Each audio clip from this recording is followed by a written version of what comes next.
Hold on a second here.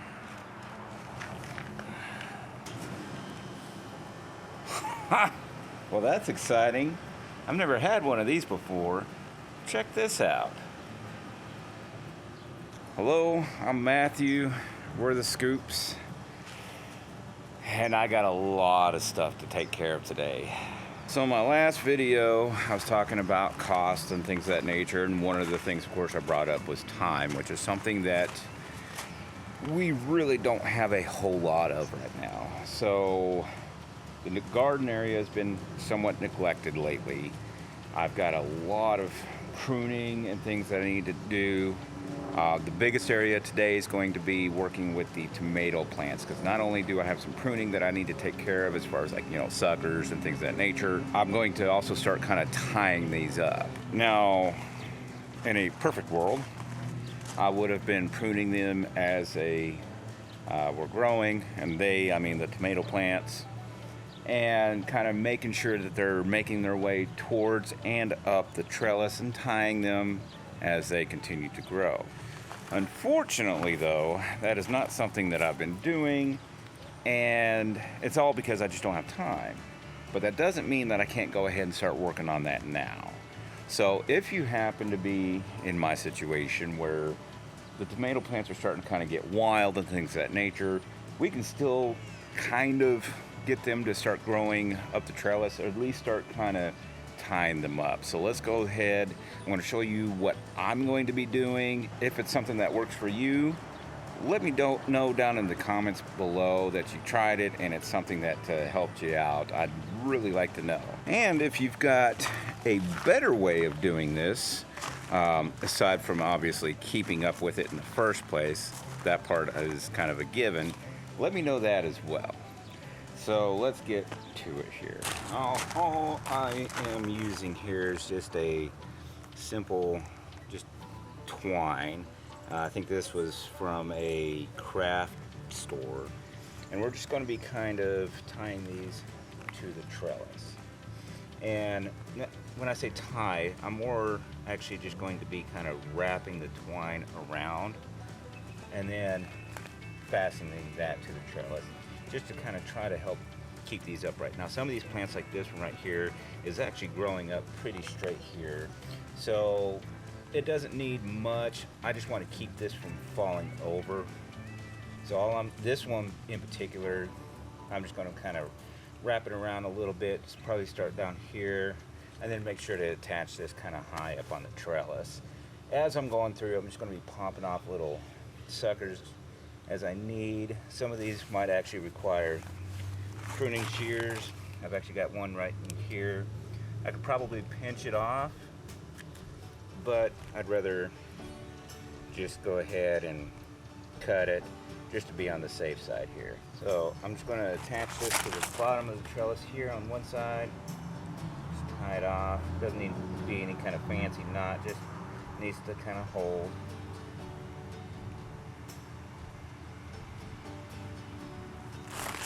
And then I'm just going to go through, make sure to get this around the actual stem itself.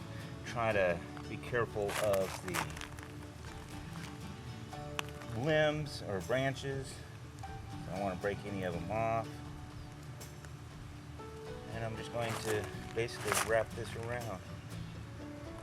Doesn't need to be tight or nothing. Doesn't need to be perfect either. Just like that.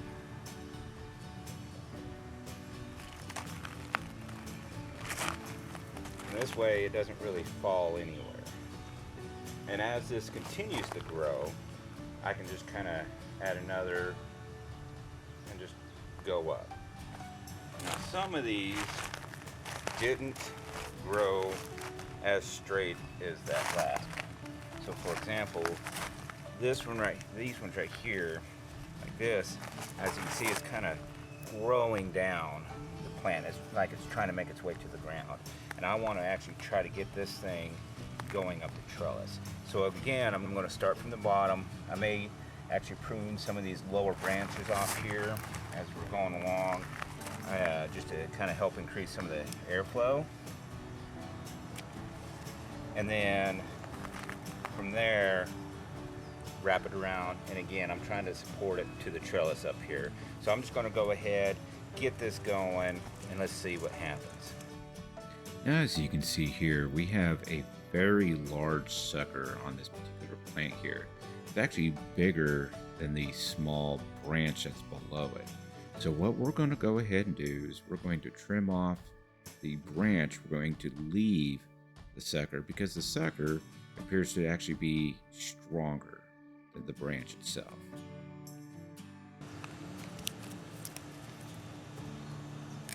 Just like that.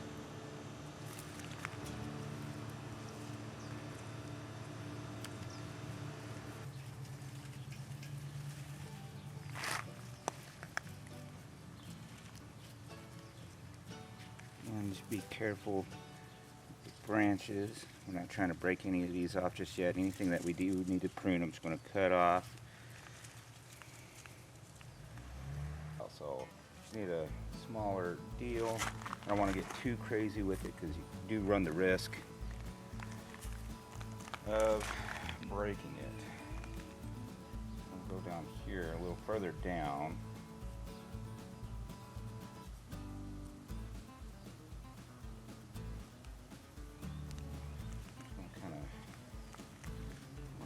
Around just like this. I'm going in between the branches. That portion top here. Knock back out.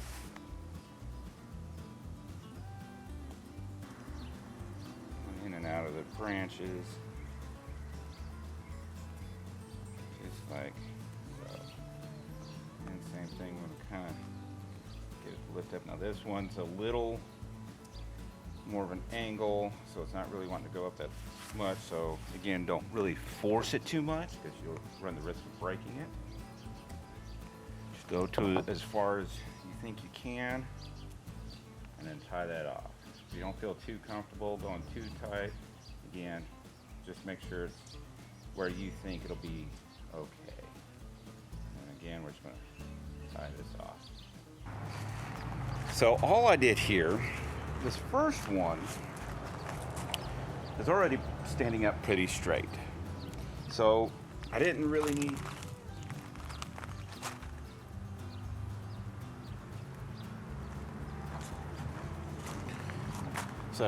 need to do a whole lot to it other than just kind of wrap the twine around. I tied it off at the bottom of the trellis, wrapped it around the stems, making sure to be careful not to wrap around the branches. I just want to wrap around the main stem enough to where it's going to kind of hold to the trellis. Now this other one over here was considerably more difficult, and the reason being is the plant itself was kind of growing down and angling down towards the ground, which creates all these little bends and twists. Now the problem with tomato plants is at each section where a stem comes off, you got your branch. So you got your main stem, you have a branch. It creates this like joint, almost like a little knuckle kind of a thing. And these plants tend to kind of really break right there in my experience. Not only that, it is easy to take that plant and kind of twist it and kind of break it there too. So you have to be really careful here. So I've kind of done the same thing. Now this one took 3 separate strings, and I've just made sure to, again, I've tied it to basically the bottom of the trellis, kind of wrapped it around, and I just kind of pull it up towards the trellis the best that I can without breaking the tomato plant. And so you don't have to have it really tight. It's just enough to kind of get it to stand up. If it feels like you're kind of reaching that kind of tight point and you think you're about to break that tomato plant, by all means, kind of come back and just stay within what you believe is the comfort level. And that's really what I'm doing here. So I'm going to go through, start working on the rest of these because it's going to take some time. I'm just going to do a bunch of jump cuts right now. I think that's what they call it in editing. And so this shouldn't take too long for y'all. It's going to take a little bit for me. So let's go ahead and get started so I can get this finished up and get to the rest of what needs to be done in the garden out here.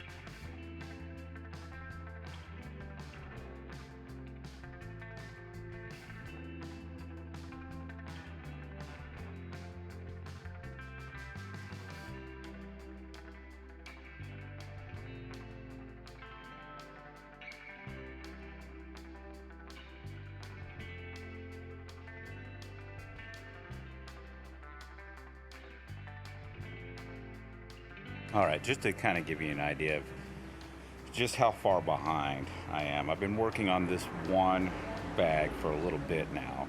Of course, there's a few tomato plants that are actually in this bag. As I've been going through and tying it all up, I've also been pruning off all the lower stems to help kind of create more airflow towards the bottom. And of course, I've been going through and cutting off the suckers, or in some situations, leaving the sucker and cutting off the branch that's technically kind of below the sucker, because the branch was smaller, and I think the sucker, being that it was larger and potentially healthier, I left the sucker. This is all the clippings just off this one plant.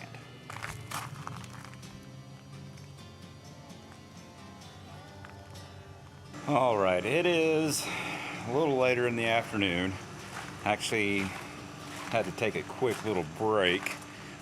So for all of those of you who are already working in the heat, do not neglect drinking water, and if necessary, taking a break. I got a little overheated and was forced to take a break. So back at it now, but because of that, I've lost a lot of time.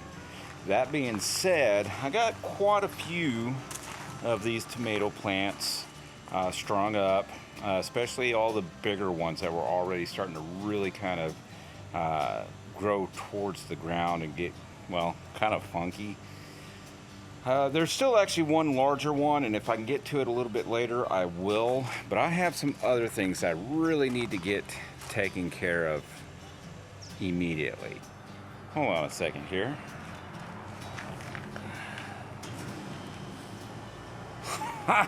Well, that's exciting. I've never had one of these before. Check this out.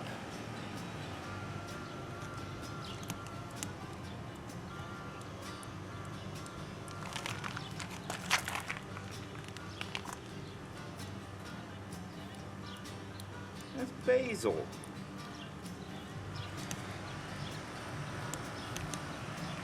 Got my first volunteer. So I'm gonna go ahead, grab a cage to put around it, because I actually want to kind of try to protect that and see if I can't get that little sucker to grow right there.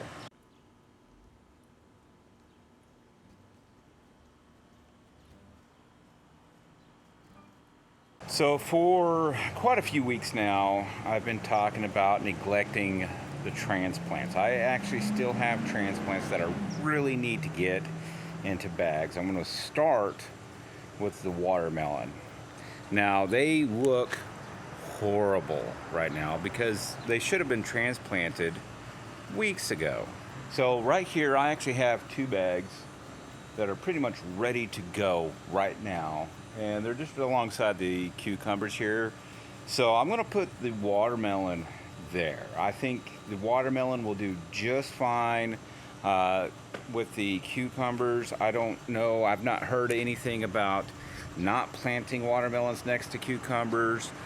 So we're gonna go ahead and give it a try, since I already have those bags in place, ready to go right now.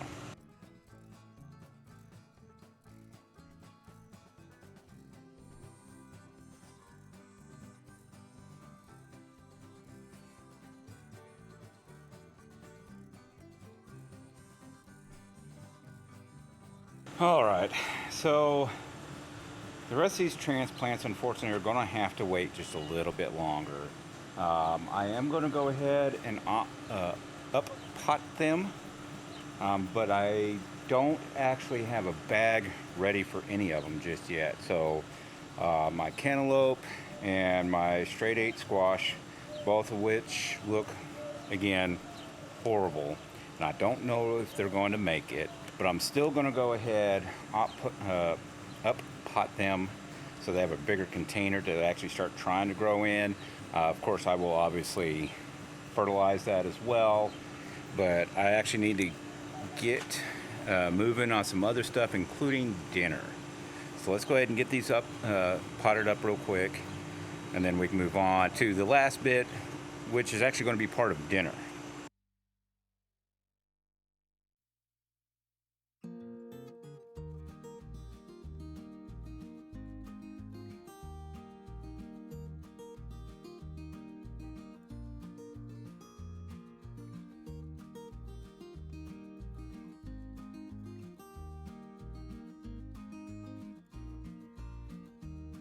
All right. And for the last little bit for today, because I'm running out of time and I need to get started on dinner. This thing is about 1 foot long and about 3 inches wide. And that is this zucchini. Surprisingly enough, that small one actually seems more ripe than that big one does.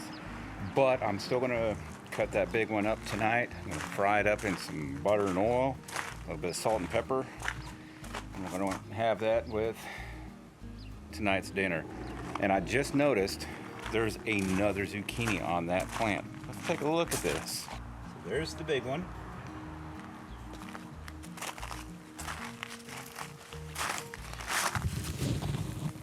Look at that, there's another one right here. Now I'm gonna let that one go, and let's see how big that thing gets. All right, so I gotta go get my clippers. I'm gonna clip those. I'm also going to prune the lower leaves, or the lower stems that were below the fruit.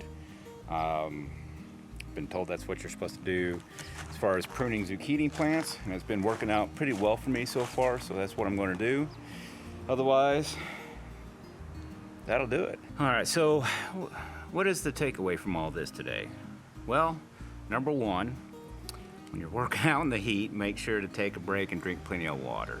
As a matter of fact, I'm probably still a little dehydrated, so I'm gonna go ahead and take care of that before I actually begin cooking dinner.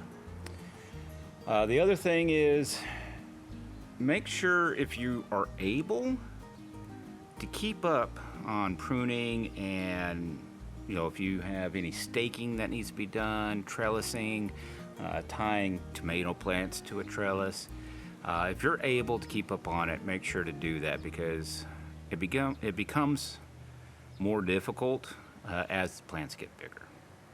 However, that being said, if you don't really have the time, utilize the time that you do have, and just remember, not everything ends up perfect. Not everything ends up, like a fairy tale on an Instagram reel or a Facebook post or even a TikTok video, much less a YouTube channel. Sometimes life kind of gets away from you. Sometimes things get a little overgrown on you, and you just have to make do and do the best that you can, especially when you are like us and you're still in the beginning stages. Yes, we're on our 2nd year, but we're still new to this. And if you are, don't worry. Not everything is pretty. Not everything is easy. Things will die on you, as far as, you'll have seed starts that'll die on you. You might end up with some amazing looking plants that for whatever reason just don't make it. Or I've even had some plants that the plant turned out great. I mean, it looked strong, it was amazing, and produced nothing. I got no harvest on it, and to be honest, I don't know why. It happens. Things get away from you, things turn ugly, things happen. Don't let that deter you, don't let that discourage you, and don't let that stop you from learning how to do this. I am a firm believer that being able to grow your own food is a fundamental survival skill. It's a fundamental independent skill. It allows you to break away from a system that does not have you in mind. So, with that being said, thank you for spending the day with me today. Thank you for joining me as I go through an attempt to clean up the garden and get some trellising done. I still actually have a whole lot that needs to be done, and we'll probably take care of that next weekend with, any hope anyway. So thank you. Thank you for your support. Thank you for following us on this journey. Thank you for hitting that subscribe button, which if you've not done, go ahead and hit that down below. And just overall, again, a huge thank you. So that's going to do it for us today. We'll see you on the next one.